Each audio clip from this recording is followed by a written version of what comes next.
change. You are a human transmission tower. നിങ്ങൾ വിചാരിക്കുന്നത് നിങ്ങൾ ഇവിടെ ഇരുന്നുകൊണ്ട് ഓരോന്ന് അങ്ങനെ ഗോൾ ചാർട്ടൊക്കെ എഴുതി വെച്ച് ഗോൾ സെറ്റ് ചെയ്ത് ഗോൾ കാർഡ് വായിച്ചാലേ ഉള്ളൂ ക്രിയേഷൻ നടക്കുള്ളൂ. ഒന്നും അല്ല. U are a human transmission tower. നിങ്ങൾ ഇപ്പോഴും നിരന്തരം നിങ്ങളിൽ നിന്നും ഔറ പുറത്തേക്ക് പ്രസരിച്ചുകൊണ്ടിരിക്കുകയാണ്. ഇങ്ങനെ മൈൻഡ് നിരന്തരം ചലിച്ചുകൊണ്ടിരിക്കുകയാണ്. അത് 60,000 70,000 തോട്ട്സ് ആണ് പോയിക്കൊണ്ടിരിക്കുന്നത്, പുറത്തേക്ക് ഫ്രീക്വൻസി ആയിട്ട് പോയിക്കൊണ്ടിരിക്കുക. The world is our echo. The world is our echo. നമ്മളുടെ എക്കോ മാത്രമാണ് ഈ ലോകം. കാരണം what you give you will get.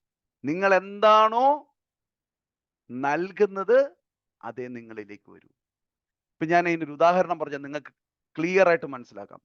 ഞാനിപ്പോ എൻ്റെ വീട്ടിലിരിക്കുന്നു, എൻ്റെ വൈഫ് ഈ വീട്ടിലിരിക്കുന്നു, ഞങ്ങൾ ഒരു കട്ടിലേ കിടന്നുറങ്ങുന്നു, ഞങ്ങൾ ഒരു ഭക്ഷണം കഴിക്കുന്നു, ഒരു വായു ശ്വസിക്കുന്നു, ഒരേ ജലം കുടിക്കുന്നു, ഒരേ അറ്റ്മോസ്ഫിയറിൽ എൻവയറമെന്റിൽ ജീവിക്കുന്നു. എൻ്റെ ശരീരത്തിൽ നിന്നും പോകുന്ന ഫ്രീക്വൻസി അല്ല അവളുടെ ശരീരത്തിൽ നിന്നും പോകുന്നത്. എനിക്ക് ലഭിക്കുന്നതല്ല അവൾക്ക് ലഭിക്കുന്നത്. ഒരു വീട്ടിൽ താമസിച്ച് ഒരു സാഹചര്യത്തിൽ ജീവിക്കുന്ന ഒരാൾക്ക് പോലും സമാനമായ അനുഭവങ്ങളല്ലാതെ വരുന്നതിന്റെ കാരണം എന്നാണ്? The world is our echo.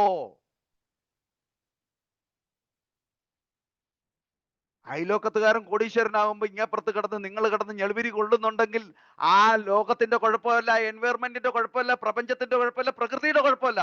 Only your echo.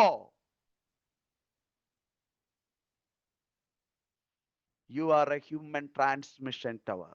Your transmissions create your life. Only your transmissions